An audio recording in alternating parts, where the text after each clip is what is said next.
इस कार्यक्रम के पुण्यार्जक हैं श्री सकल दिगंबर जैन समाज, नंदीश्वर कॉलोनी, टीकमगढ़, मध्य प्रदेश। प्रबंध कारिणी समिति अध्यक्ष श्री गजेंद्र चौधरी, लुइस। उपाध्यक्ष श्री डी.के. जैन, दयोदय। उपाध्यक्ष श्री गुलाबचंद जैन, दाऊ, मवई। मंत्री श्री विमल कुमार जैन, मालपीथा। कोषाध्यक्ष श्री अशोक कुमार जैन, आहार। सह कोषाध्यक्ष श्री कैलाश चंद्र जैन, बड़माड़ई। उपमंत्री श्री स्वरूप जैन, बाजना। उपमंत्री श्री प्रकाश चंद्र जैन, पिक्कन। ऑडिटर श्री सुरेश चंद्र जैन, दयोदय। ऑडिटर श्री सुरेश चंद्र जैन, पठा। पंच कल्याणक समिति नंदीश्वर कॉलोनी, टीकमगढ़, मध्य प्रदेश। कार्यकारी अध्यक्ष श्री जिनेंद्र जैन, ककड़ारी। महोत्सव निर्देशक श्री विमल जैन, इलेक्ट्रिकल्स। मुख्य संयोजक श्री शिशुपाल नायक, बाबा नायक। कार्यकारी मुख्य संयोजक श्री राजीव जैन, वर्धमान।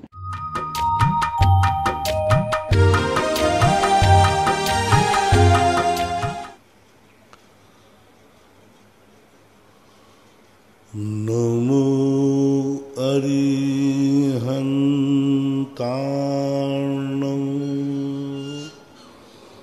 नमो सिद्धाणं, नमो आयर्याणं, नमो वज्रायाणं, नमो सौवशाहूर्णम। पंच परमेष्टि भगवान की जय। आचार्य श्री गुरुवर कुंद कुंद महाराज की जय। आचार्य श्री गुरुवर विद्यासागर महाराज की जय। परम पूजनीय निर्यापक श्रवण मुनि श्री सुधा सागर जी महाराज की, पांच गंभीर सागर जी महाराज की जय। सभी जिज्ञासु एवं श्रोतागण पूज्य श्री को नमोस्तु करें। नमोस्तु महाराज जी, नमोस्तु। अच्छा ही महाराज जी। शोभित जैन रामगढ़ मंडी से पूछते हैं, नमोस्तु महाराज जी, कई स्थानों पर भगवान की प्रतिमा को चतुर्थकालीन कहकर प्रचारित किया जाता है, तो क्या चतुर्थ काल की प्रतिमाएं वर्तमान में उपलब्ध होती हैं क्या? होने में कोई बाधा नहीं है, क्योंकि भगवान महावीर स्वामी को 2500-3000 हजार के बीच की ही घटना है, तो पाषाण की उम्र 2500-3000 वर्ष होना कोई बड़ी चीज नहीं है। इसलिए चतुर्थकालीन प्रतिमाओं के होने में कोई बाधा नहीं है। प्रकृति के अनुसार, भौतिक के अनुसार, पुरातत्व के अनुसार और धर्म के अनुसार होने में कोई बाधा नहीं है। राजीव जैन अमरपाटन से पूछते हैं, मेरे आराध्य पूज्य गुरुदेव के चरणों में कोटि सा नमन। चरम शरीरी मनुष्य अपने जीवन में अधिकतम कितना पाप कर सकता है एवं उस पाप कर्म का कितना बंद कर सकता है? पाप की कोई सीमा नहीं होती। एक समय में व्यक्ति इतना बड़ा पाप कर सकता है कि वो 70 कोड़ा कोड़ी सागर वर्ष तक उस पाप का फल मिल सकता है। एक व्यक्ति ऐसे पाप कर सकता है 30 कोड़ा कोड़ी सागर वर्ष तक दुखी रह सकता है। एक व्यक्ति ऐसे दूसरों की निंदा करके पाप कर सकता है कि वह 20 कोड़ा कोड़ी सागर वर्ष तक नीच गोत्री हो सकता है। 20 कोड़ा कोड़ी सागर वर्ष तक नीच गोत्री हो सकता है एक समय में की हुई किसी की निंदा। इसी प्रकार ज्ञानावरणी आदि का बंध की इसलिए कोई नहीं, कितनी सीमा है, परिणामों पर आश्रित है। डॉक्टर मगन जैन आष्टा से पूछते हैं, नमोस्तु महाराज जी, आसान से आसान कार्य को चिंता मुश्किल बना देती है और मुश्किल से मुश्किल काम को चिंतन आसान बना देता है। आसान से आसान सामान्य आसान से आसान कार्य को चिंता मुश्किल बना देती है और मुश्किल से मुश्किल काम को चिंतन आसान बना देता है। ऐसा कैसे होता है?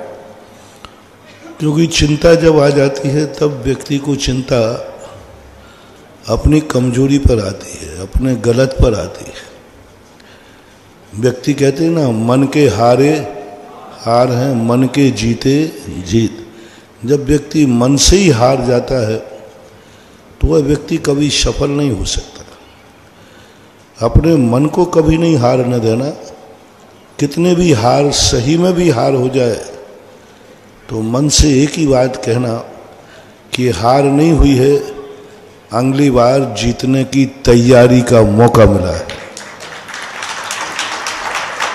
हार नहीं, हमें तैयारी करने का मौका मिला है। अभी इस बार हम इतने तैयार नहीं थे तो हार कह रही है कि अगली बार अच्छी तैयार करके आओ ना।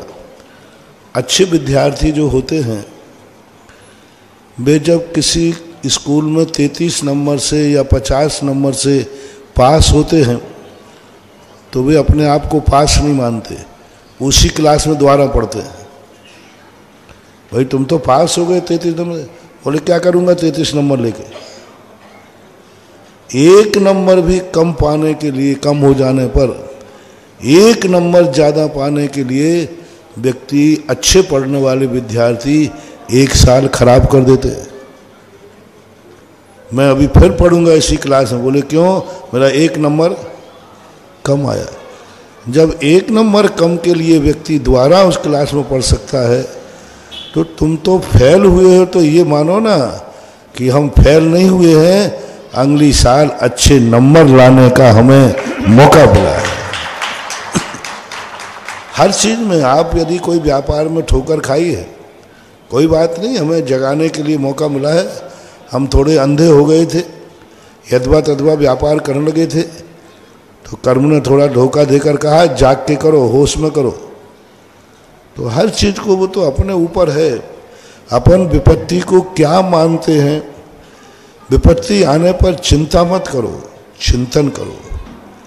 चिंतन करने से विपत्ति को दूर करने के रास्ते निकलेंगे। विपत्ति दूर होगी और चिंता में डाल दोगे तो फिर तो अच्छे अच्छे, चिंता एक ऐसी चीज है जो सब कुछ भस्म कर देती है। Yashwant Singhai, retired GST officer. नमोस्तु महाराज जी। पंडित भवानी प्रसाद मिश्र ने लिखा है कि झूठ आज से नहीं अनंत काल से रथ पर सवार है और सच चल रहा है पांव पांव।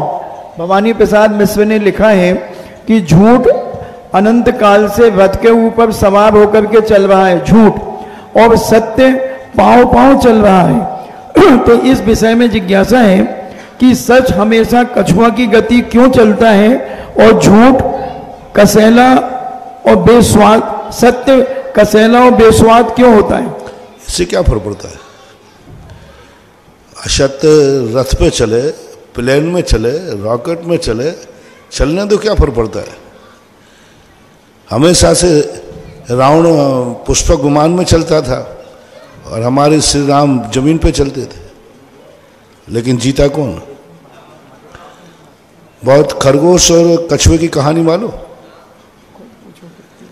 खरगोश और कछुए की कहानी, कछुए और खरगोश में दोनों में कंपटीशन हुआ तो खरगोश कहता है कि ये क्या दौड़ेगा कछुआ मेरे सामने, अभी हाल देखो चला गया। और दोनों ने दौड़ लगाई। कछुआ अपनी चाल पर निरंतर चलता रहा और जो ज़्यादा देर दौड़ता है वो थकता भी है। तो इसने सोचा कि भाई अब बहुत दूर आ गए हैं, एक पेड़ के नीचे थोड़ा बैठ लूँ, आएगा कछुआ कब तक। और पेड़ के नीचे बैठ गया, उसको नींद आ गई और कछुआ धीरे धीरे चलकर आगे पहुंच गया। सत्य कछुए के समान चलता है, असत्य खरगोश के समान दौड़ता है, लेकिन जीतता सत्य ही है, ये निश्चित करना चाहिए। ऐसा। दिनेश कुमार राठौर पूछते हैं, नमोस्तु महाराज जी, आपने एक दिन प्रवचन में बताया था दुनिया में रहता हूं पर दुनिया का तरफदार नहीं, बाजार से निकलता हूं पर खरीदार नहीं। तो इसका क्या मतलब है मनपंथियों का? दुनिया में रहता हूँ, दुनिया का तलबगार नहीं हूँ। तलबगार न मालिक, सत्ता ये मेरा है, मैं मालिक हूँ, मैं स्वामी हूँ। बाजार में रहता है, संसार में रहता है, किसी चीज़ को खरीदता नहीं है, अपना स्वार्थ नहीं रखता, देखता है बाजार को। साधु आंखें खुली रहती, सब कुछ देखता है, लेकिन देखने के बाद उसे पाने का भाव नहीं करता। सब कुछ सुनता है लेकिन राग द्वेष नहीं करता। इस अपेक्षा से कहा गया। इंजीनियर प्रवीण कुमार जैन ललितपुर से पूछते हैं, नमोस्तु गुरुदेव। महाराज जी, हमारी माँ के 6 बच्चे हैं एवं अलग अलग शहरों में अपने अपने परिवार के साथ रहते हैं। माता पिता जीवित नहीं है। एक भाई की पत्नी मानसिक रूप से डिप्रेशन में थी और उन्होंने इलाज भी कराया, मगर उन्होंने सुसाइड कर लिया। तो हम भाइयों को जो अलग अलग रहते हैं उनको कितने दिन का सूतक लगेगा? जिनके घर में सुसाइड हुआ है उनको कितने दिन का लगेगा, और जो अलग अलग भाई रहते हैं उनको कितने दिन का लगेगा? देखो, यदि सगे भाई हो और माता पिता हैं, नहीं, माता पिता समाप्त हो गए, भाई तो सगे, भाई सगे सब अलग अलग रहते हैं, व्यापार यदि अलग अलग रहते हैं। माता पिता यदि आपके जिंदा हैं तो वो पीढ़ी माता पिता की पीढ़ी मानी जाएगी। माता पिता के जीवित रहते यदि किसी ने सुसाइड किया है तो माता पिता से जो पीढ़ी है वो सबको लगेगा, सभी भाइयों। और माता पिता अब खत्म हो चुके हैं तो आपकी अलग अलग पीढ़ी चालू हो गई, तो फिर आपको 13 दिन का लगेगा और उसको 6 महीने का लगेगा जिसके यहाँ है। वेणु जैन हिंडौन से पूछती हैं, नमोस्तु महाराज जी, जिसे हम अपना सुख मानते हैं उसको दिन में 5 बार आवर्त करके जिनको हम अपना गुरु मानते हैं उनको हम दिन में 5 बार नमोस्तु आवर्त करके करते हैं, तो क्या इसमें कोई दोष है? जिनको हम अपना गुरु मानते हैं उनको 5 बार दिन में आवर्त करके नमोस्तु करते हैं, कोई बात नहीं।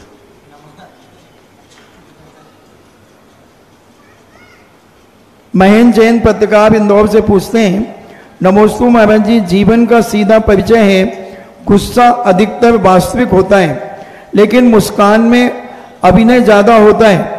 महाराज जी, ऐसा क्या किया जाए कि मुस्कान वास्तविक हो जाए और अभिनय ना हो, जिससे जीवन सरल हो जाए? गुस्सा वास्तविक होती है और मुस्कान जो होती है वो एक अभिनय, एक नाटक होता है, तो मुस्कान हमारी वास्तविक हो जाए। ऐसी बात नहीं है, गुस्सा भी बनावटी होता है। माँ बेटे पर गुस्सा करती है, बनावटी करती है। अपनों पर गुस्सा आता है, बनावटी होता है। तो सभी चीज़ें बनावटी होती हैं, लेकिन फिर भी मुस्कान यदि बनावटी है तो उस मुस्कान से कोई मतलब निकलने वाला नहीं है। अंदर की जो मुस्कान होती है वही वस्तुतः आनंददायी होती है।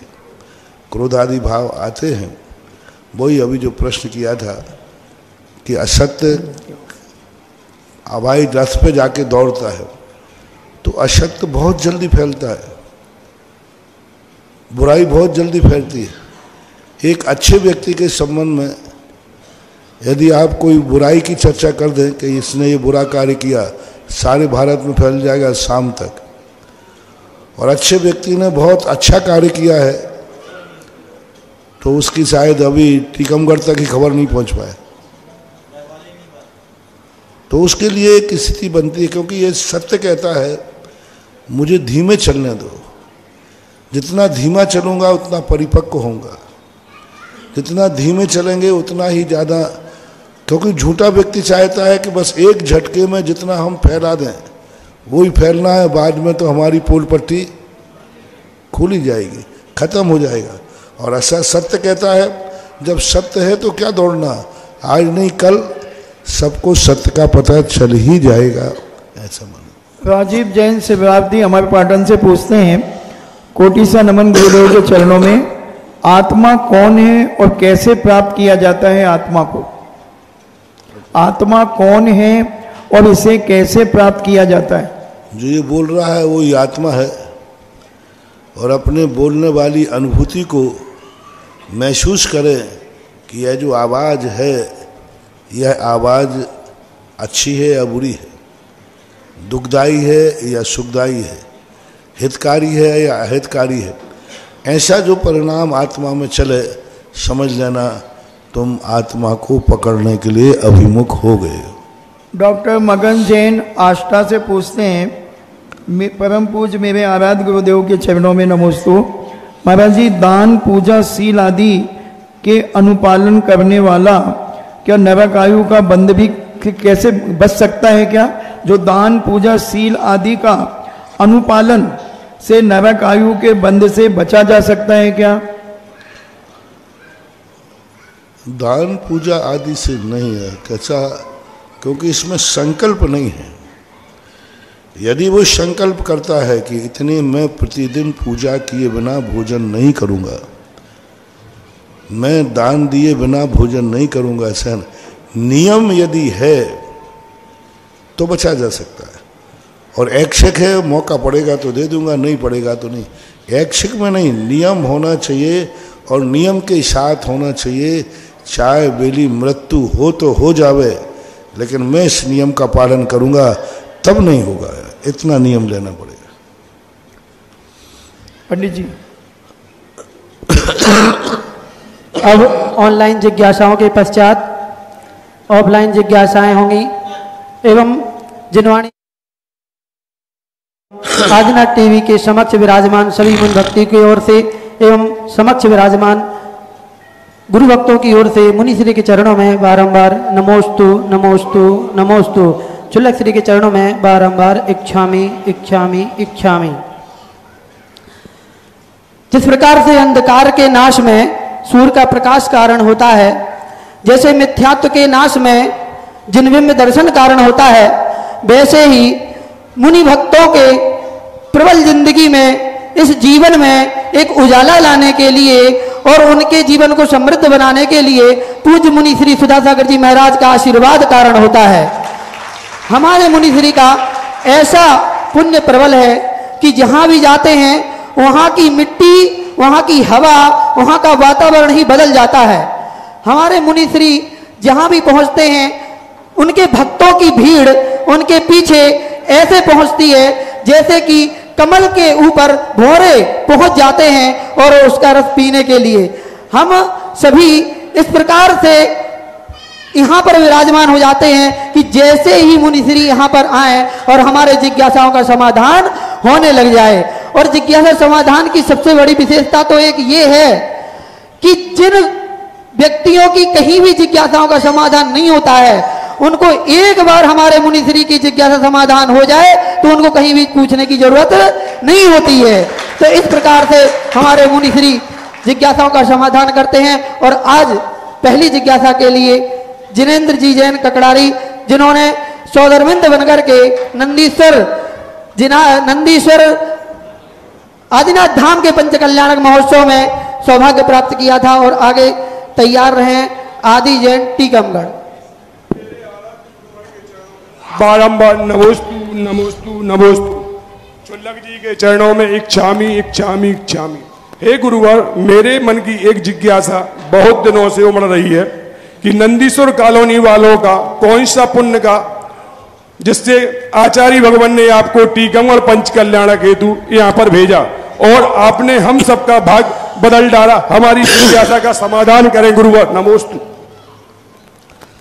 देखो, जो हमारे गुरुदेव हैं, हम उनके बिना पत्ता भी नहीं हिलाते। और पत्ता जो हिलता है वो गुरु की आज्ञा से हिलता है और आप लोगों के पुण्य से हिलता है, मेरे पुण्य से नहीं हिलता। क्योंकि ना मैं कहीं जाना चाहता हूँ, ना मैं कहीं रुकना चाहता हूँ, ना कुछ करना चाहता हूँ, मेरा कुछ भी करने का भाव नहीं है, लेकिन ठलुआ भी नहीं बैठना चाहता है। करना कुछ है नहीं और नहीं करने का ठलुआ भी नहीं बैठना चाहता हूँ। कुछ भी नहीं करने का भाव, कोई महत्वाकांक्षा है नहीं, और कार्य आ जाए तो उसके करने में पीछे रहता नहीं। आप लोगों को ललितपुर में ही आप लोग कई बार पूज्य गुरुदेव के पास गए और वहाँ आप लोगों को आशीर्वाद मिला, और बड़े साहस के साथ आशीर्वाद मिला। और गुरुओं के आशीर्वाद से, मैं तो कहता हूँ, जब आचार्य श्री का आशीर्वाद हो जाता है ना, फिर वो कार्य हमें कठिन नहीं होता। मैं तो कहता हो गया।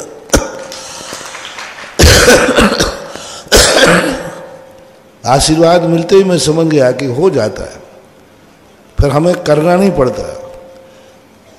और फिर करने का भाव भी इसलिए जरूरत नहीं कि वो तो काम होना ही होना है, क्योंकि आचार्य श्री का आशीर्वाद है।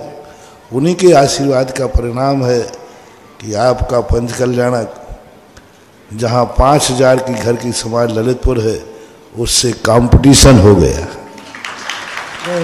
कंपटीशन में उतरना कोई सहज बात नहीं है। तो सब गुरुओं के आशीर्वाद से, और हमारे आचार्य श्री सदा जगत का कल्याण हो, प्रभावना हो। सबसे बड़ा आपका ऐसा पुण्य साथी था कि उस प्रकार के आशीर्वाद की बात उनके द्वारा प्राप्त हुई, और उस आशीर्वाद ने मुझे भी, तो आपके कारण हमें भी आशीर्वाद मिल गया। कैसा मिल गया? क्योंकि पुण्य श्रावक का था, श्रावक पंचकर्मा करना चाहता था, और गुरुदेव ने आशीर्वाद मुझे दे दिया, तो तुम्हारे कारण मेरा भी पुण्य हो गया कि हमें साक्षात पाषाण से भगवान बनाने का निमित्त बन जाते हैं। ऐसा माना। नमोस्तु गुरुवर, नमोस्तु। और टीकमगढ़ वालों का तो पुण्य इसलिए भी अद्वितीय है क्योंकि इतने सारे जगह के लोग आते हैं इस भावना को लेकर के पूज्य श्री के चरणों में श्रीफल चढ़ाते हैं कि कम से कम एक बार तो पूज्य श्री के चरण हमारे नगर में पड़ जाएं, कम से कम हमारे नगर से बिहार हो जाए, कम से कम एक बार दर्शन हो जाएं। लेकिन टीकमगढ़ वालों के ऐसे भाग्य हैं कि उनको इतना अच्छा प्रवास मिला था, और ऐसे ही अनायास ही फिर से एक बार टीकमगढ़ वालों को सबको एक बात और ध्यान रखना चाहिए। उनको आशीर्वाद तो मिला ही था, तो मैं आ गया और पंचकणक भी हो गया। अब टीकमगढ़ वालों को और उनके पात्रों को एक बार पूज्य गुरुदेव के पास आभार मानने जरूर जाना चाहिए। हाँ, पहले तो आप लोग खूब बार बार चले जाते हो। जिनकी कृपा से, जिनके आशीर्वाद से कार्य हुआ, तो एक बार जाकर के गुरुदेव का आभार जरूर मानना चाहिए कि गुरुदेव आपके आशीर्वाद से हमारा कार्यक्रम बहुत अच्छा हुआ। तो उससे हमारी जो आप लोगों की कृतज्ञता है वह ज्ञापित होती है। ऐसा करना। और जल्द ही टीकमगढ़ समाज पूज्य गुरुदेव के चरणों में निवेदन करने जरूर पहुंचेगी। और यहाँ पर जिज्ञासा करें आदि जैन, और अगली जिज्ञासा के लिए तैयार रहें रश्मि चौधरी, अरविंद चौधरी। मेरे गुरुदेव के चरणों में मेरा बारंबार नमोस्तु नमोस्तु नमोस्तु, और इलक श्री के चरणों में बारंबार इच्छामि इच्छामि इच्छामि। गुरुवर, मेरी जिज्ञासा यह है कि जब कोई संसार को छोड़कर चला जाता है तो हम उसकी फोटो पर हार क्यों चढ़ाते हैं, और हम भगवान की फोटो पर हार क्यों नहीं चढ़ाते? इसका महत्व क्या है? जब कोई संसार से चला जाता है तो उसको हार क्यों चढ़ाते हैं, और जो रहता है उनको क्यों नहीं चढ़ाते? यही भगवान की फोटो पर हार नहीं चढ़ाते, और जो चला जाता है। हार चढ़ाने की ये परंपरा जैन आगम में कहीं देखने में नहीं आई। कब से कैसी परंपरा चली है ये कि फोटो को हार चढ़ाना, दीपक लगाना, अगरबत्ती लगाना, ये जैनागम में तो कहीं हमें देखने में आई नहीं। ये रूढ़ियाँ नहीं होना चाहिए, बहुत ठीक नहीं है। ये रूढ़ियों की प्रभावना नहीं होना चाहिए, क्योंकि फोटो है, वो चले गए, उनको मान करके उनको फोटो आदि करना या आपके लिए मुझे नहीं लगता कि वो अच्छा कार्य है, ठीक नहीं। अगली जिज्ञासा करेंगे रश्मि चौधरी, अरविंद चौधरी जी, एवं जिज्ञासा के लिए तैयार रहें राजीव जैन, शिक्षक, टीकमगढ़। गुरुवर के चरणों में त्रैवार नमोस्तु नमोस्तु नमोस्तु, छुल्लक जी के चरणों में इच्छामि इच्छामि इच्छामि। गुरुवर मेरी जिज्ञासा यह है कि अकृत्रिम रचनाएं किसमें होती हैं और वनस्पति काय में अकृत्रिम रचना होती है क्या? अकृत्रिम रचना किसमें होती है? वनस्पति काय में अकृत्रिम रचना हो सकती है? वनस्पति काय में अकृत्रिम रचना हो सकती है? नहीं होती। वो जो पृथ्वी पर आपको वृक्ष मिलते हैं अकृत्रिम, जम्बू वृक्ष है, धातकी वृक्ष है, ये पृथ्वी काय होते हैं। नाम वृक्ष है उनका, लेकिन वो वनस्पति काय नहीं होते। पृथ्वी काय में ही अकृत्रिमता होती है। मात्र 5 स्थावर होते हैं। 5 स्थावरों में जो पृथ्वी काय है उन्हीं में ही अकृत्रिमता होती है।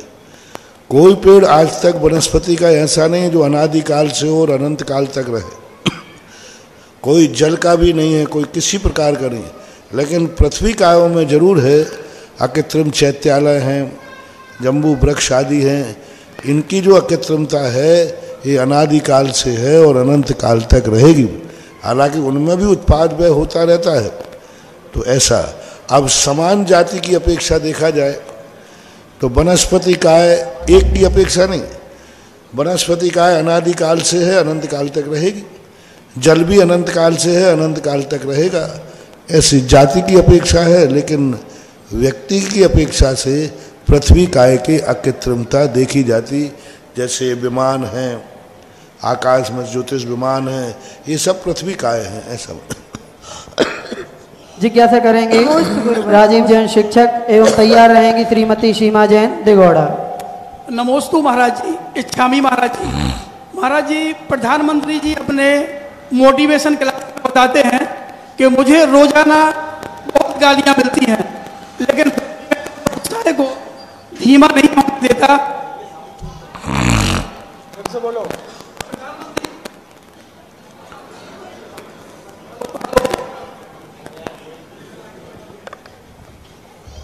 नमोस्तु महाराज जी, इच्छामी महाराज जी। महाराज जी, प्रधानमंत्री जी अपनी मोटिवेशन क्लास में बताते हैं कि मुझे रोजाना बहुत गालियां मिलती हैं, लेकिन मेरा उत्साह है कभी धीमा नहीं पड़ता और मैं लगातार अपने काम में आगे बढ़ता रहता हूं।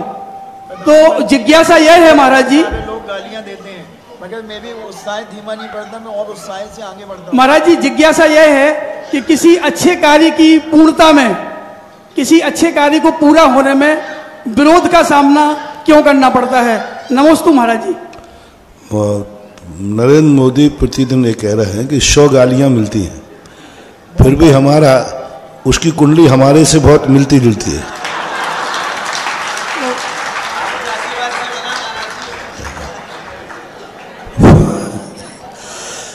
मेरी भी बहुत बुराइयां होती रहती हैं, लेकिन जैसे उसने कहा कि जितनी मुझे गालियां मिलती हैं उतना ही मेरा उत्साह बढ़ता है।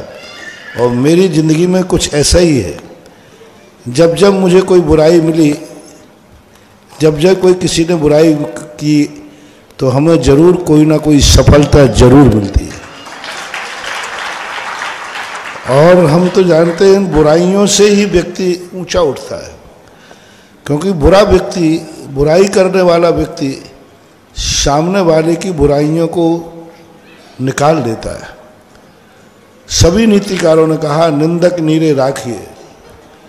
जिसकी जितनी बुराई होगी, जो अच्छे लोग हैं वे जरूर उसकी तरफ देखेंगे कि इसकी बुराई हो रही है, इसका अर्थ जरूर अच्छा आदमी है। जैसे मैंने कई बार कहा ना, सबसे ज्यादा पत्थर किस पेड़ पर पड़ते हैं? आम के पेड़ पर। पत्थर कोई किसी पेड़ पर फेंक रहा है, समझ लेना चाहिए कि मीठा है, रसीला है। तो बुराइयां उसकी कसौटी है, आलोचना उसकी कसौटी है। ईर्ष्या व्यक्ति कोई कमजोर व्यक्ति से नहीं करेंगे। कोई व्यक्ति किसी से ईर्ष्या कर रहा है, इसका अर्थ उसमें दम है। कमजोर व्यक्ति से कौन ईर्ष्या करता है? ईर्ष्या तो किसी ऊंचे व्यक्ति से करेंगे। और ईर्ष्या हो रही है, बुराई हो रही है, समझ लेना चाहिए वो व्यक्ति बहुत दमदार है, उसमें बहुत ताकत है, बहुत शक्तिमान है, और वही शक्ति प्रकट करता है। जितनी बुराइयां होती हैं, अपने अंदर की एक अच्छी शक्ति जागती है। एक गाली पर एक शक्ति जागती है, 100 गाली पर 100 शक्तियां जागती हैं। हाँ, जितनी शक्तियां जागेंगी, बशर्ते आपको सहिष्णु होना जरूरी सहिष्णु होना जरूरी है। यदि आप गालियां सुनकर के बौखला गए तो फिर नहीं होगा। आप गालियों को सहन कर जाओ, बुराइयों को सहन कर जाओ तो बहुत बड़ी बात होगी।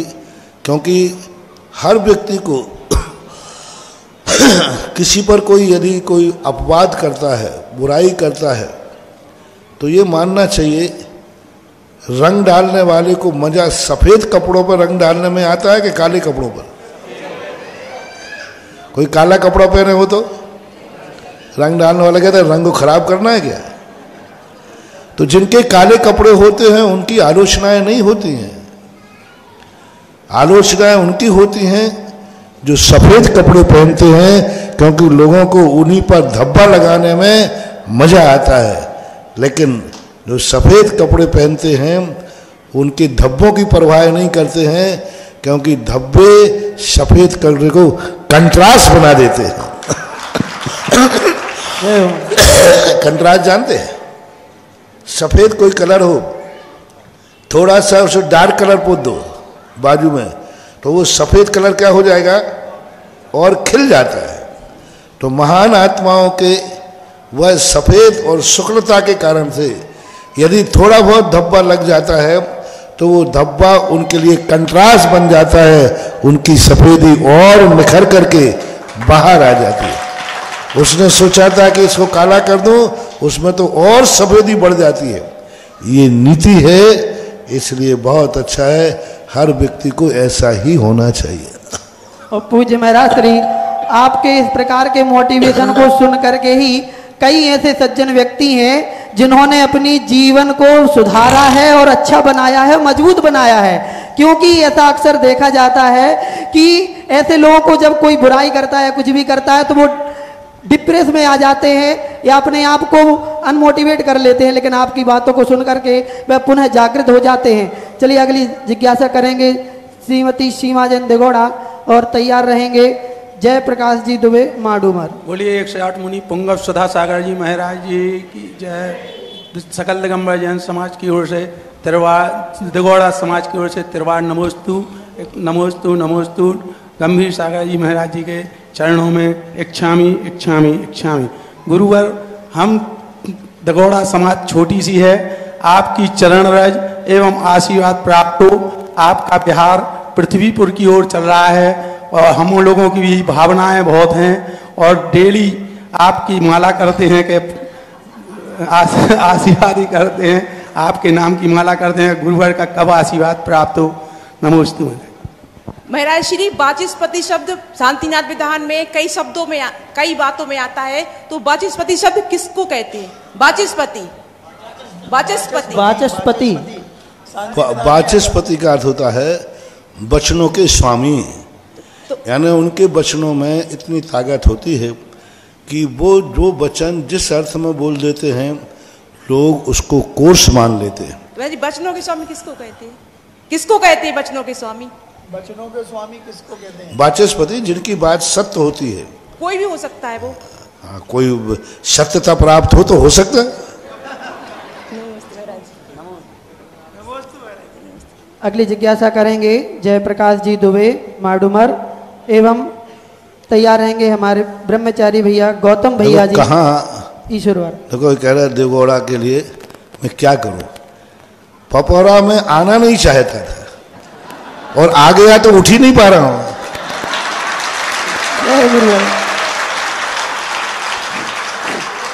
आना चाहते ही नहीं, आना ही नहीं था और आ गया तो। अब लोगों ने कल शाम को सोचा महाराज अब विहार करेंगे, सुबह सोचा कि वंदना के बीच में विहार कर देंगे और शाम को तो बताते डेरा डंगा ही बन गया था।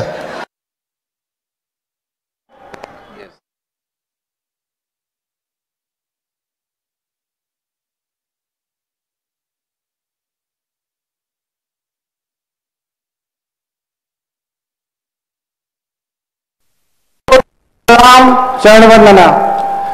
गुरुजी, यहाँ माड़ूमर पंचायत के जो पपोरा एक हिस्सा है और यहाँ का जो सरपंच है उनके परिजन होने के नाते आपको इस पावन धरा पर आपका स्वागत अभिनंदन वंदन में करता हूँ।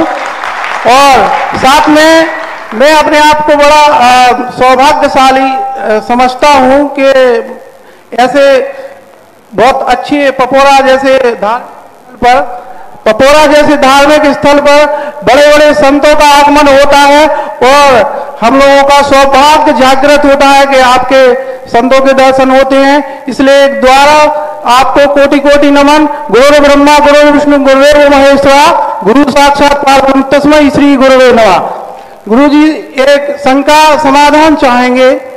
जैसे कि कहा गया है सभी वेदों में, पुराणों में कि गौ माता में 36 करोड़ देवताओं का वास होता है और उन्हें यहाँ तक कि कृष्ण भगवान को जो गोपाल नाम दिया गया, उनके चारण के कारण ही उनको ऐसा नाम दिया गया है। उनने गौचारण किया और गौओं को उनने पूजा है।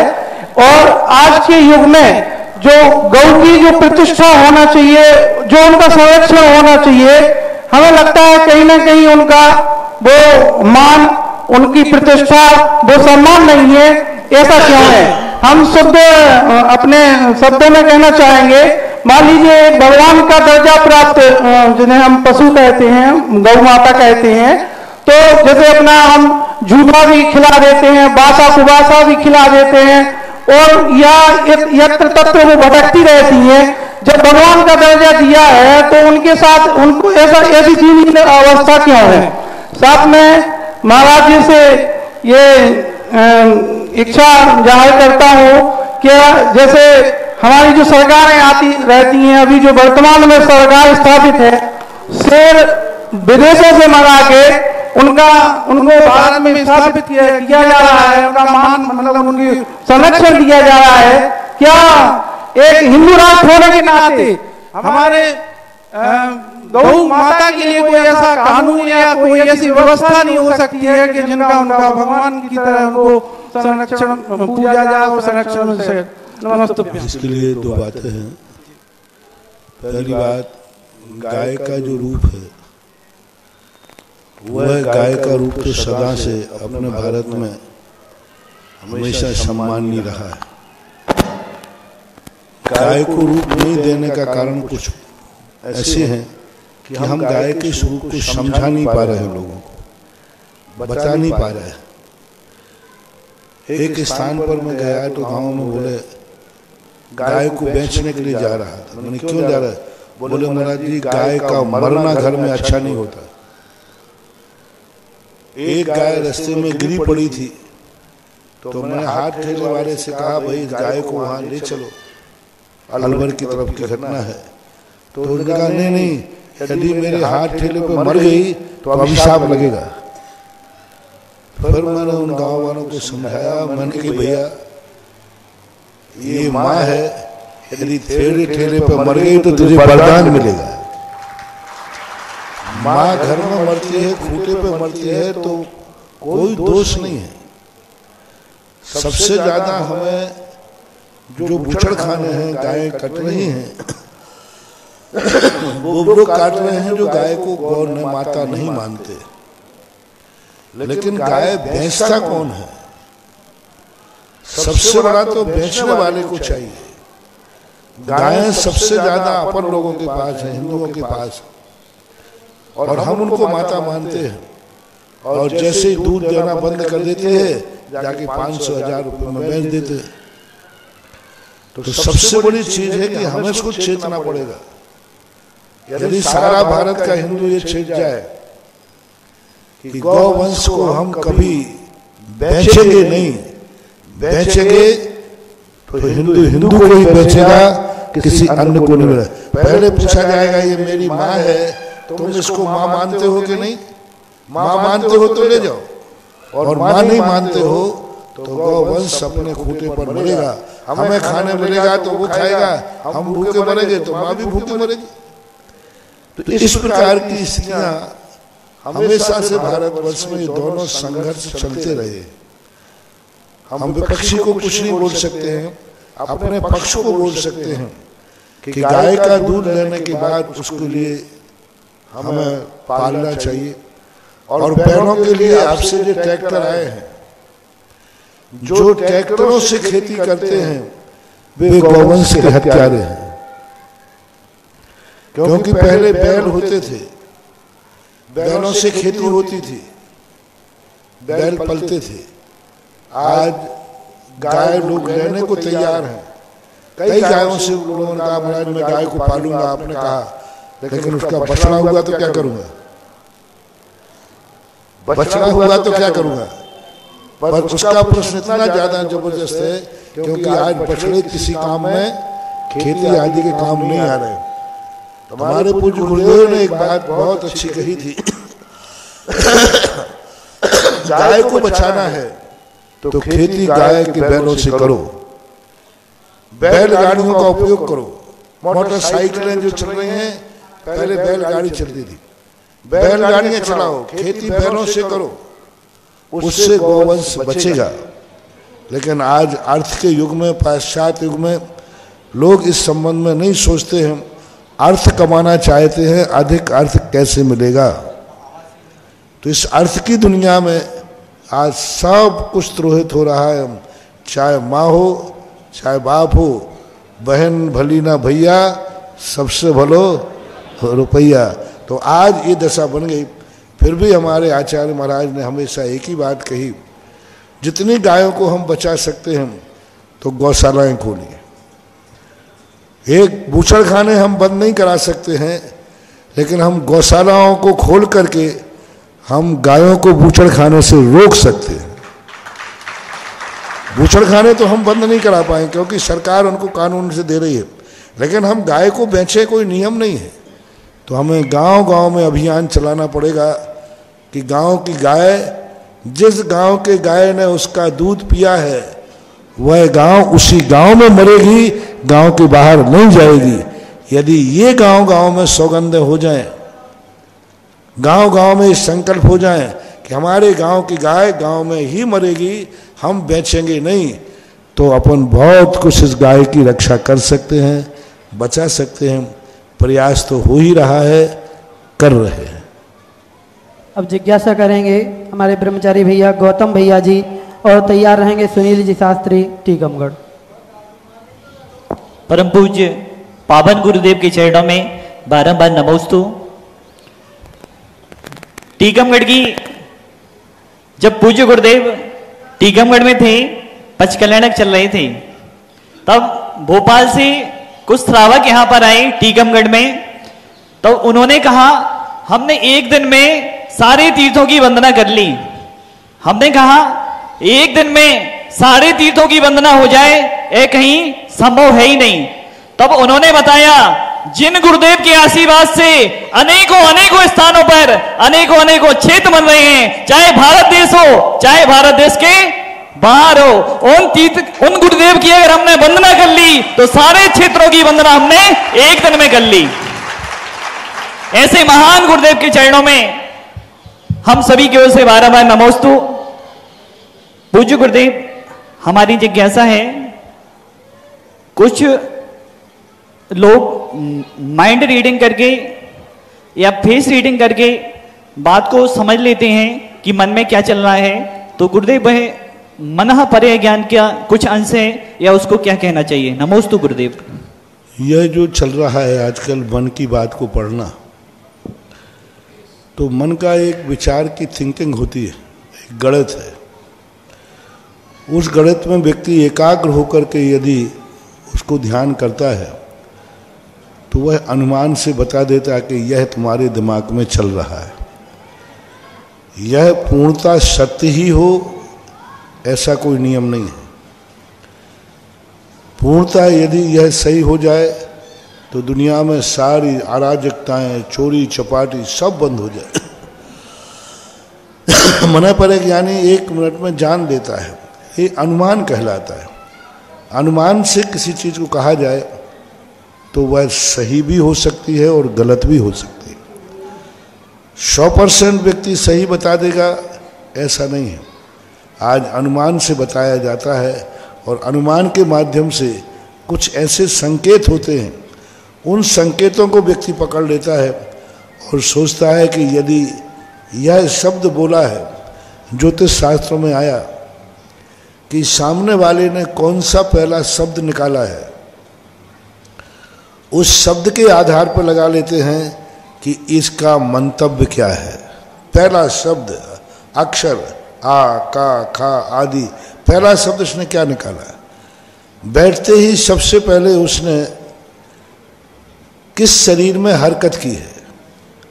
मान लो बैठते ही उसने खुरला लिया, बैठते ही उसने कुछ किया, उसको देखकर पता लगा लेते हैं कि इसके मन में क्या विचार चल रहा है। कुछ लोग दृष्टि से पता लगा लेते हैं कि दृष्टि को देख करके पता लगा देते हैं कि इसके मन में क्या चल रहा है।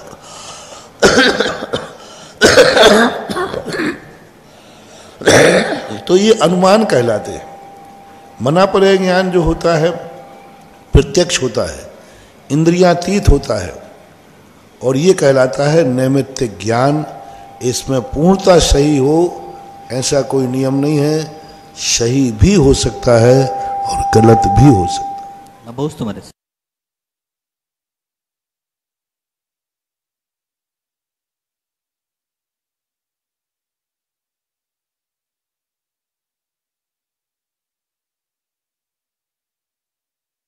मुख से सुना है, प्रत्यक्ष में देखा है, और प्रतिदिन लोग गुणानुवाद भी करते हैं।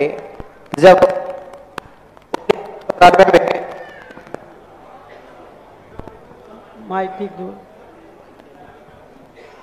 1994 में राजस्थान में प्रवेश किया और शायद प्रथम प्रवास पदमपुरा में हुआ, और जहां पदमपुरा में मंदिर की स्थिति एक अच्छी नहीं थी, कुछ अर्थ के अभाव में मंदिर आगे हुआ, और जहां पदमपुरा में मंदिर की स्थिति एक अच्छी नहीं थी, कुछ अर्थ के अभाव में मंदिर आगे प्रगति नहीं कर पा रहा था।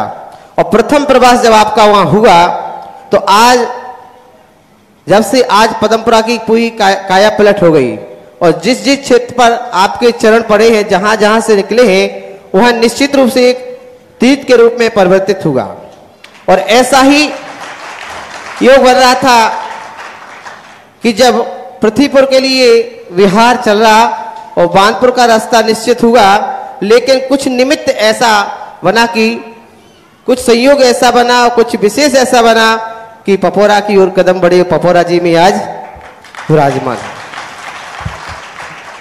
तो गुरुदेव, मेरे मन में विचार ही आ रहा कि कोई ना कोई विशेष ऐसा रहा होगा योग कि जब पपोरा में आपके चरण पड़े, जहां कोई पहले विचार नहीं था, और जहां आचार्य श्री की आशीर्वाद से इतना विशाल भवन बनकर के तैयार हो रहा, वो आज ऐसा अपूर्णता को पूर्णता को प्राप्त नहीं हो रहा। आज आपके चरण रज यहाँ पड़ गए हैं, तो ऐसा कौन सा वो समय कितने जल्दी आएगा कि वो भवन पूर्णता को प्राप्त हो। नमस्ते महाराज। कभी कभी क्या है, सारी बातों के लिए घोषणा नहीं की जाती, अवक्तव्य होता है। क्योंकि कभी कभी व्यक्ति योग्यता भी चाहिए,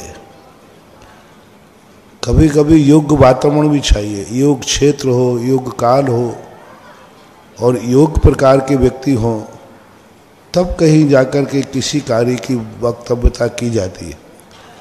साधु हर स्थान पर जाता है, हर स्थान पर कुछ होता ही है, ऐसा नहीं है। मैंने पहले ही कहा, साधु कुछ नहीं करता, वहाँ के लोगों के पुण्य होते हैं, वो साधु से करा लेता है। साधु कुछ नहीं करता, मैंने पहले ही कहा। और मेरा तो और निश्चय नहीं है, मैं कुछ करता नहीं हूँ, लेकिन जब भक्तों के पुण्य तीव्र होते हैं, उनकी किस्मत अच्छी होती है, तो उनके पुण्य से कुछ ऐसे कार्य हो जाते हैं जो कार्य आश्चर्यचकित हो जाते हैं। ये तो आप लोगों का पुण्य, कोई भी, चाहे पूज्य गुरुदेव हों चाहे हम लोग हों, कार्य हो रहा है उसमें तुम्हारा पुण्य है, और कार्य नहीं हो रहा है उसमें तुम्हारी पुण्य की कमी है, ना हमारा पुण्य है, ना हमारे पुण्य में कमी है। ना मेरे पुण्य में कमी है, ना मेरे गुरुदेव के पुण्य में कमी है। हमारी कमी तो जब मानी जाए जब सब जगह कार्य नहीं हो। एक स्थान पे कार्य नहीं हुआ और एक पे हुआ, इसका अर्थ है हमारा पुण्य तो। अब जहां नहीं हुआ तो पुण्य की हीनता किसकी है? साधु के माध्यम, साधु के निमित्त मिलने पर यदि कोई कार्य नहीं होता है तो वहां के रहने वाले लोगों की पुण्य की कमी कहलाती है, पुण्य की हीनता कहलाती है। उनके पुण्य की हीनता इतनी है कि वो निमित्त मिलने पर भी कार्य नहीं हो पाता है। इसलिए आप लोग अपने अपने पुण्य को टटोलें। मेरा पुण्य तो था, है और गुरुदेव। और यह एक रहस्य बन गया है और यह प्रश्न हर व्यक्ति के मन में है कि यदि पूज्य श्री के चरण यहाँ पर हैं, इसका मतलब कि इसके पीछे कोई ना कोई रहस्य है और इसका उद्घाटन समय आने पर होगा। और अब जिज्ञासा करें अभय कुमार जी जैन महरौनी एवं तैयार रहें कुबेर परिवार, जिन्होंने पंच कल्याण महोत्सव में कुबेर पद प्राप्त करके गौरव प्राप्त किया है। और अगले तैयार रहें श्री अरविंद जी ईश्वरवारा। हमारे परम पूज मुनि पुंगो सुरासागर जी महाराज को कुबेर परिवार एवं दिगंबर जैन समाज मेहौनी का त्रिकालवार नमोस्तु नमोस्तु एवं छुल्लक जी महाराज को त्रिकालवार इच्छामी इच्छामी इच्छामी। मुनिवर, हमारा प्रश्न है कि हमारा पंच कल्याणक आपके सानिध्य में हुआ, ये हम वर्षों से भावना भा रहे थे और मेरी भावना कि आप दिगंबर जैन समाज में उनकी भावना पूर्ण हुई कि इतनी भव्यता के साथ पंचघाट यशोदा तीर्थ स्थान पर किया गया। भव्यता के साथ हमारे पुण्य में क्या कमी थी कि महाराज हमें स्वधर्मिंद बनने का सौभाग्य प्राप्त नहीं हो सका। ऐसी हमारी पुण्य में क्या कमी थी। साथ में ही महाराज जी हमारी एक भावना है यशोदा तीर्थ क्षेत्र पर जब भी पंचघाट आपके जो है सानिध्य में हो, उसमें माता पिता बनने का हमें सौभाग्य प्राप्त हो, ऐसी मेरी भावना है। और आपके पाद में हमारा समाधि में हो, ऐसी मेरी भावना है। महाराज जी विस्तार से हमारे कर्म सिद्धांत जो हैं इस शास्त्र हैं, बनिया का बही खाता नहीं है जिसमें ये लिखा हो कि ये करने से ये पुण्यबंध होता है, इस पुण्यबंध से ये कार्य होता है। हमारे यहाँ तो समूचा एक लिस्ट रखी है कि 700 पुण्यबंध हो तो धर्म का कार्य करने का भाव होता है। 700 पुण्य। पूर्व भाव में तुमने भाव किया होगा कि हमारे पास यदि धन होगा तो मैं उससे पाप नहीं परमार्थ करूंगा। धन होगा तो हम सांसारिक ऐसो आराम नहीं, मैं धर्म की प्रभावना करूंगा। धन मेरे पास होगा तो मैं महल सोने का नहीं बनाऊंगा, प्रभु मैं तेरा मंदिर बनाऊंगा। जब मेरे पास वैभव होगा तो मैं बहुत बड़ा कोई पद नहीं चाहूँगा तो पंच कल्याणक में हम फलाना पद चाहेंगे। तो ये सब आपके संकल्प पर आधारित है। पुण्य करते समय हमारे यहाँ एक सूत्र आता है, पूज्यवर उमा स्वामी महाराज ने कहा, निर्देश स्वामित्व साधनाधिकरण स्थिति विधानता। इसका अर्थ है कि आप जब पुण्य की क्रिया करते हैं उस समय वो पुण्य की क्रिया का फल आप किस लिए कर रहे हैं, क्यों कर रहे हैं, बस उस समय, करते समय नहीं। आपने रोटी खाई तो खाते समय आपके मन में क्या भाव आया, ये रोटी किस लिए खा रहे हो, बस वही फल है।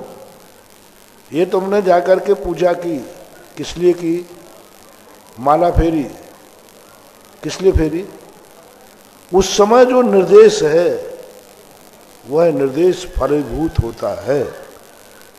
यानी आपने कभी धन कमाने के बाद भाव किया, ये भगवान यदि अच्छा व्यापार चल गया और 2 पैसा बचा तो मैं जरूर जिनेन्द्र देव का मंदिर बनाऊंगा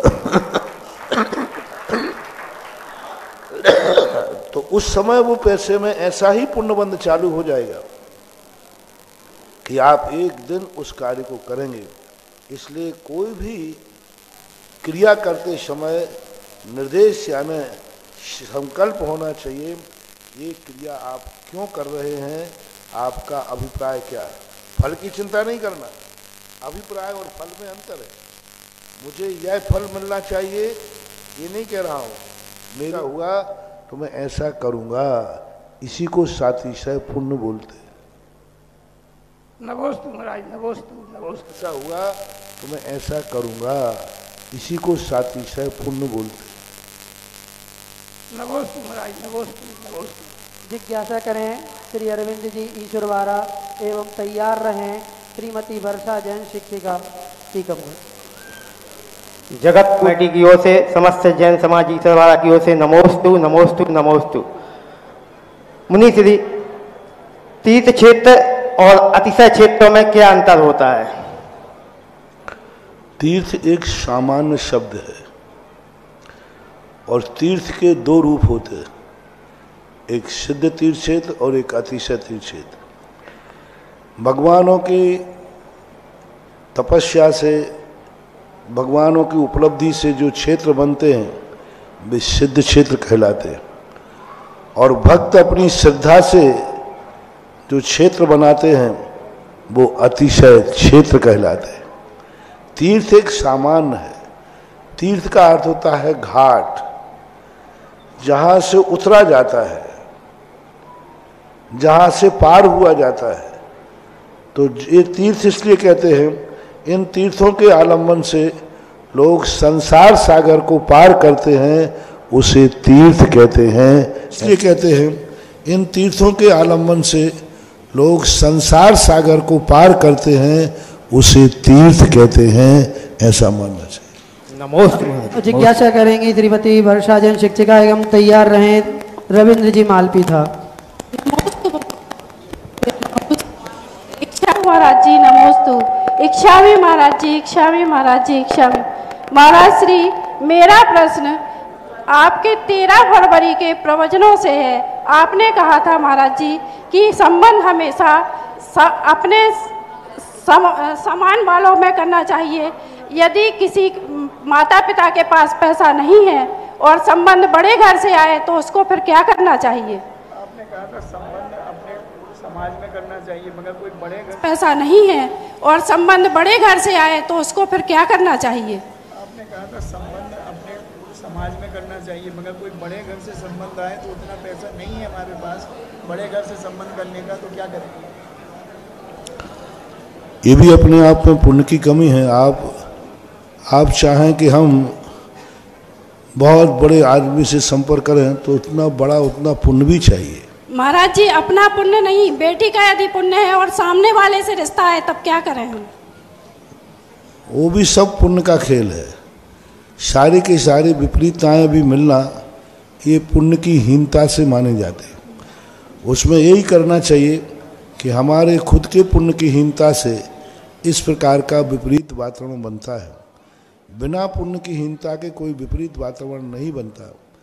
अब उसको पुण्य को बढ़ाने के लिए अपनी तद्रूप साधना करना चाहिए। कभी ना कभी कोई ना कोई विघ्न आपने उस कार्य में डाला होगा, तभी आपके कार्य में विघ्न आ रहा है, ऐसा मानना चाहिए। जिज्ञासा करें श्री रविंद्र जी मालपी था एवं तैयार रहें श्रीमती अंगूरी जैन। मेरे आराध्य गुरुवर के चरणों में बारंबार नमोस्तु नमोस्तु नमोस्तु। क्षुल्लक श्री के चरणों में बारंबार इच्छामी इच्छामी इच्छामी। गुरुवर मेरी जिज्ञासा है, पंच कल्याणक में जो प्रतिमाओं की विधिनायक प्रतिमा होती है वह पद्मासन ही क्यों होती है, खड़गासन क्यों नहीं होती? साथ में दूसरी जिज्ञासा है कि दुश्मन कौन होते हैं, दुश्मन की परिभाषा बताएं। दुश्मन की परिभाषा बताएं और विधिनायक खड़गासन क्यों नहीं होती? विधिनायक जो है खड़गासन इसलिए नहीं कर सकते क्योंकि उनकी सारी क्रियाएं भगवान खड़गासन में दो ही मुद्राओं में होते हैं, या तो विहार करते हैं अथवा ध्यान करते हैं। पद्मासन मुद्रा में उपदेश देते हैं, समूषण मुद्रा में समूषण में उपदेश देते हैं। तो पंचकल्याणक में जितनी क्रियाएं हैं बहुतायत क्रियाएं पद्मासन की हैं। जैसे वह तो ध्यान करते हैं दीक्षा के बाद, तो दीक्षा खड़गासन में नहीं लेते। कोई खड़े खड़े केश लॉन्च करके कपड़े नहीं उतारता है। कपड़े उतारने के बाद दीक्षा पद्मासन से ही होती है। कपड़े उतार देंगे लेकिन दीक्षा का संस्कार पद्मासन से होता है। समोषण में जाते हैं जब पद्मासन से होता है। एक दो क्रियाएं खड़गासन से होती हैं, आहारचर्या वगैरह। इसलिए पद्मासन की मुद्रा ही प्रशस्त मुद्रा कहलाती है, वह समोषण का रूप बनती है, ऐसा मानना चाहिए।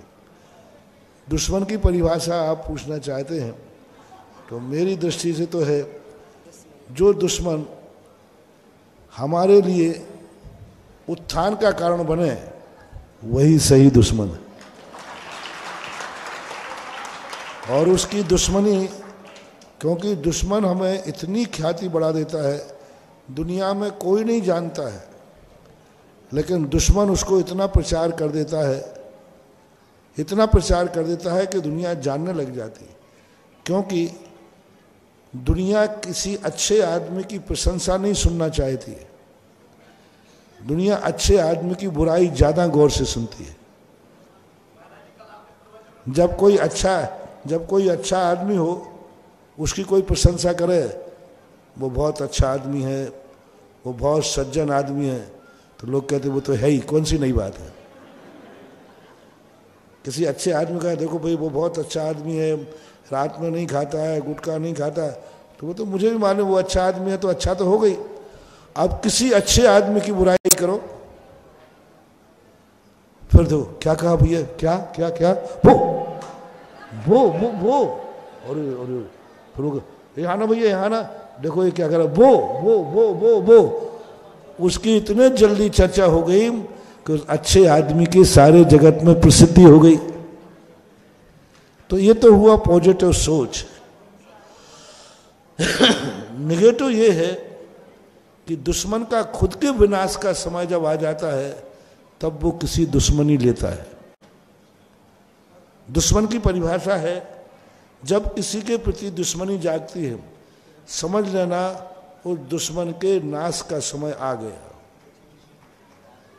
क्योंकि जब व्यक्ति के विनाश का समय आता है वो किसी से दुश्मनी पालता है, क्योंकि दुश्मनी पाले बिना विनाश होना संभव। यदि रावण राम से दुश्मनी नहीं पालता तो रावण का विनाश, कंस यदि श्री कृष्ण से दुश्मनी नहीं पालता तो दुश्मन का लक्षण है कि वो कोई ना कोई दुश्मनी पालेगा। जब जब कोई दुश्मन तुमसे दुश्मनी पाले, समझ लेना चाहिए उसके नाश का समय आ गया है। यह सबसे बड़ी दुश्मन की पहचान है, क्योंकि दुश्मन जब भी नाश होगा दुश्मनी से ही नाश होगा। मैंने शास्त्रों में जितने दुश्मनों को पढ़ा है, उन्होंने दुश्मनी की नहीं और उनका नाश शुरू हुआ नहीं। इसलिए दुश्मन अपना खुद का रास्ता स्वयं बनाता है, दुश्मन अपना खुद का रास्ता स्वयं चुनता है और वो खुद दुश्मन बन करके अपने खुद का विनाश कर लेता है। कहते ना, शेर की जब मौत आती है तो वो शहर की तरफ भागता है। वो शहर में आया था काटने के लिए, लोग उसे ही मार देते हैं, ऐसा समझ। और तीसरी बात है, जो दूसरे का बुरा करता है, दूसरे का बुरा बाद में होगा, स्वयं का बुरा तो पहले हो ही जाता है। जो दूसरे को नीचा दिखाता है वो तो बाद में होगा, वो स्वयं नीच पहले हो जाता है। जो दूसरे पर गंदगी फेंकता है, सबसे पहले हाथ उसके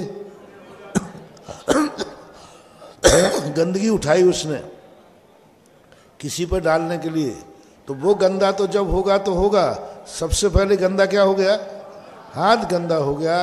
ये दुश्मनी के कुछ लक्षण हैं। जिज्ञासा करेंगी श्रीमती अंगूरी जैन एवं अंतिम जिज्ञासा करेंगे श्री संजय कुमार जी जैन, टीकमगढ़। शब्द सिद्धि की धारी सभी के आराध पूजनीय वंदनीय भगवान के चरणों में मेरा परिवार की ओर से कोटिशा नमोस्तु इच्छामि महाराज जी। महाराज जी, मेरी जिज्ञासा है कि पहले जो मकान बनते थे उनमें गाटर लगते थे, मंदिरों में भी लगते थे, लेकिन अब लेंटर ढलने लगे। सभी लोग वास्तुशास्त्र से कहने लगे कि गाटर के नीचे नहीं सोना चाहिए। गाटर के नीचे सोने से क्या नुकसान है महाराज जी? और अब लेल्टर होने लगे वो कहते हैं गाटर के नीचे नहीं सोना चाहिए। और वास्तु कब से आया? वास्तु शब्द जो है ये अनादि अनंत काल से,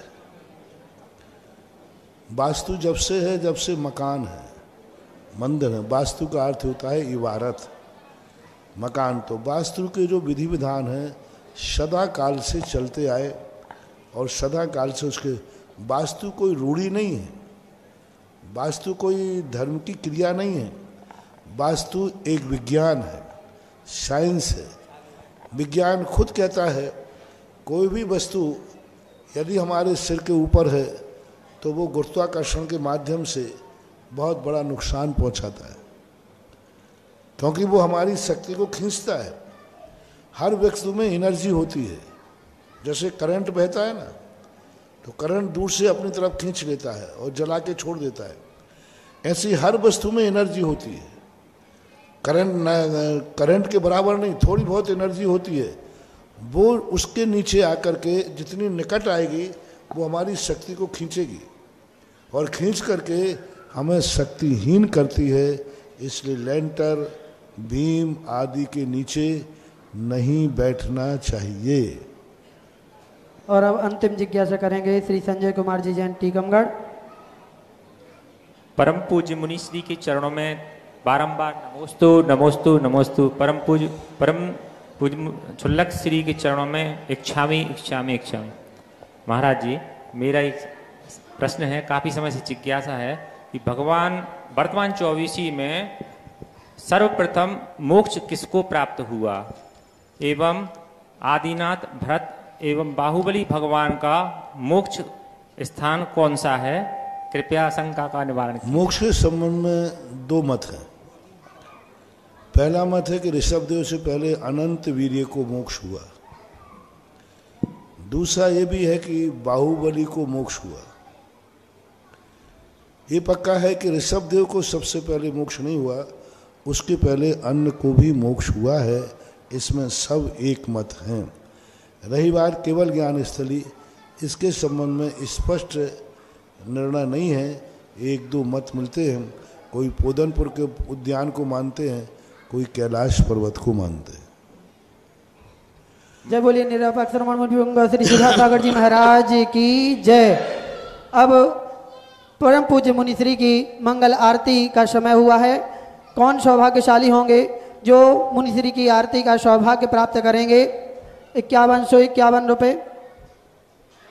परम पूज्य निर्यापक श्रवण मुनिपुंग श्री सुधा सागर जी महाराज की मंगल आरती का सौभाग्य जल्दी से 5151 11,111 11,111 11,111 एक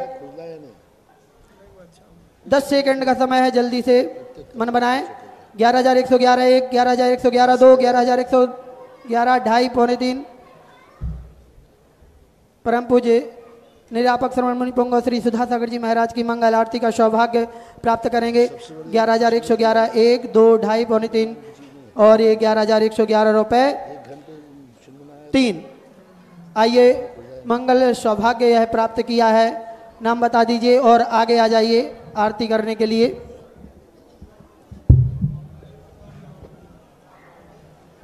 आगे आकर के नाम बता दीजिए जल्दी।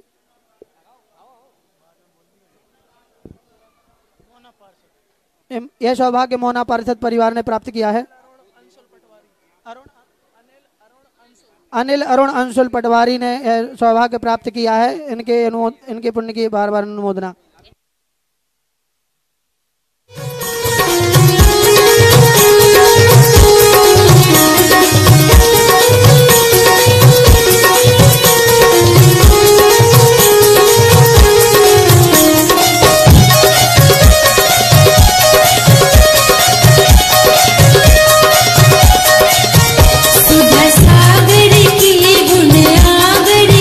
शुभ मंगल दीप सजाए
इस कार्यक्रम के पुण्यार्जक थे श्री सकल दिगंबर जैन समाज, Nandishwar colony, Tikamgarh, Madhya Pradesh.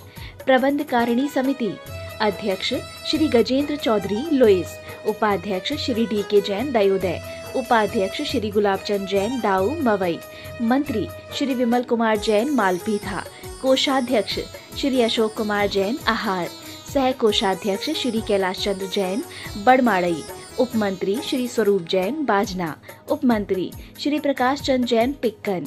Auditor Shri Suresh Chandra Jain, Dayodaya. Auditor Shri Suresh Chandra Jain, पठा। पंच कल्याणक समिति, नंदीश्वर कॉलोनी, टीकमगढ़, मध्य प्रदेश। कार्यकारी अध्यक्ष श्री जिनेन्द्र जैन, ककड़ारी। महोत्सव निर्देशक श्री विमल जैन, इलेक्ट्रिकल्स। मुख्य संयोजक श्री शिशुपाल नायक, बाबा नायक। कार्यकारी मुख्य संयोजक श्री राजीव जैन, वर्धमान।